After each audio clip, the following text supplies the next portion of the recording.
The Lord be with you. A reading from the Holy Gospel according to Matthew. After the crowd had eaten enough, Jesus made the disciples get into a boat and go on ahead to the other side while he dismissed the crowds. And after he had dismissed the crowds, he went up the mountain by himself to pray. When evening came, he was there alone, but by this time the boat, battered by the waves, was far from the land, for the wind was against them. And early in the morning Jesus came walking toward them on the sea. But when the disciples saw him walking on the sea, they were terrified, saying, "It is a ghost." And they cried out in fear. But immediately Jesus spoke to them and said, "Take heart, it is I. Do not be afraid." Peter answered him, "Lord, if it is you, command me to come to you on the water." Jesus said, "Come." So Peter got out of the boat, started walking on the water, and came toward Jesus. But when he noticed the strong wind, he became frightened, and beginning to sink, he cried out, "Lord, save me." Jesus immediately reached out his hand and caught him, saying to him, "You of little faith, why did you doubt?" When they got into the boat, the wind ceased, and those in the boat worshipped him, saying, "Truly, you are the Son of God." When they had crossed over, they came to land at Gennesaret. After the people of that place recognized him, they sent word throughout the region and brought all who were sick to him and begged him that they might touch even the fringe of his cloak, and all who touched it were healed. The Gospel of the Lord. Today's Gospel follows immediately after the great miracle of the multiplication of the loaves and the fish. Two things happen. First, Jesus makes the disciples get into a boat and go to the other side. And then secondly, he goes up the mountain to pray. And he does so because he wants to give thanks to his Father for this great miracle that just happened, and also because he desires communion. This is the central core of Jesus, union with the Father. Now, why does he ask the disciples to get into a boat? Because he needs to teach them something further than just what was taught at the miracle of the multiplication of the loaves.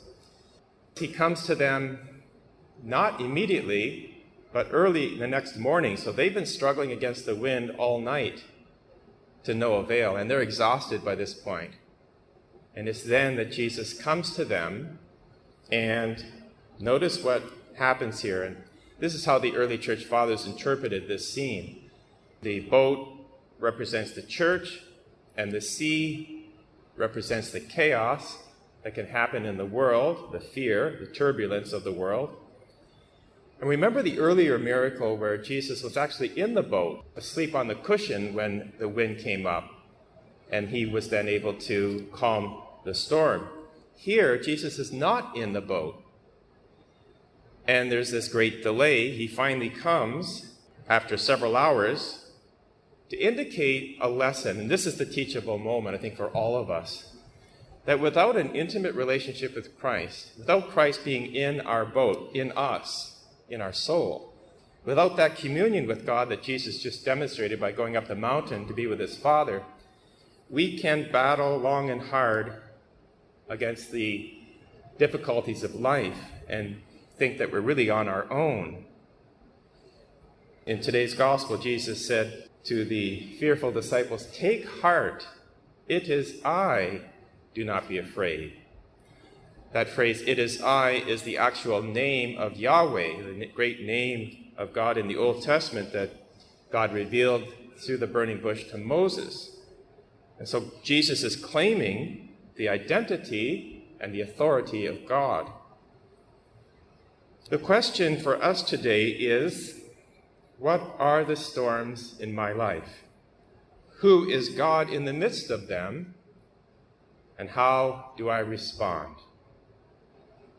Peter actually goes further and says to Jesus, "Lord, if it is you, command me to come to you on the water."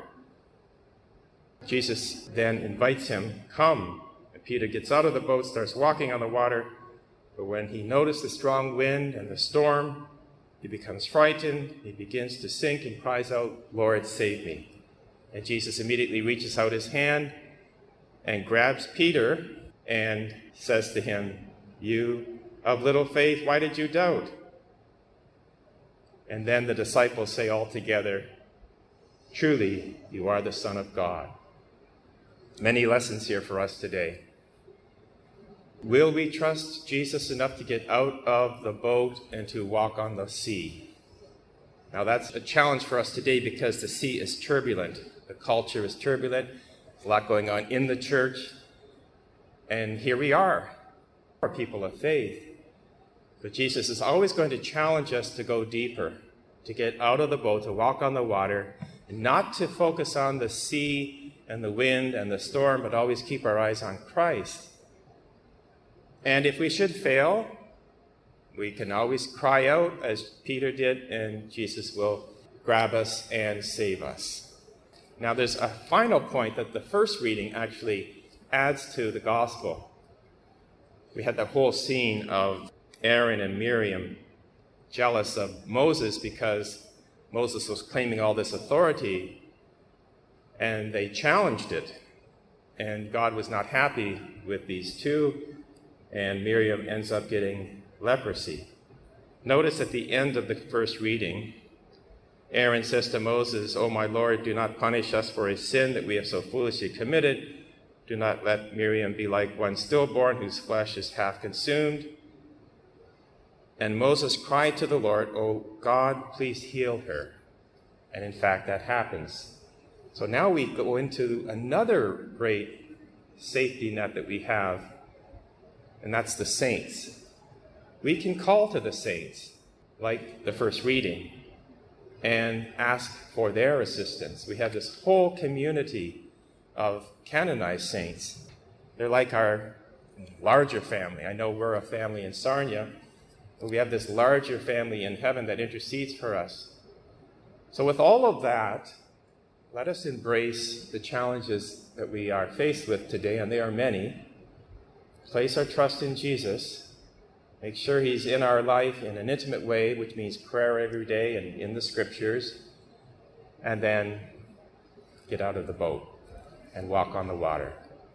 And we all have that challenge because we all face challenges in our lives, but we are a family now, a greater family than we were before. Each parish, this one in particular, but each of them now has 5 priests, 4 deacons, 2 lay ecclesial ministers. And all of us together are in this.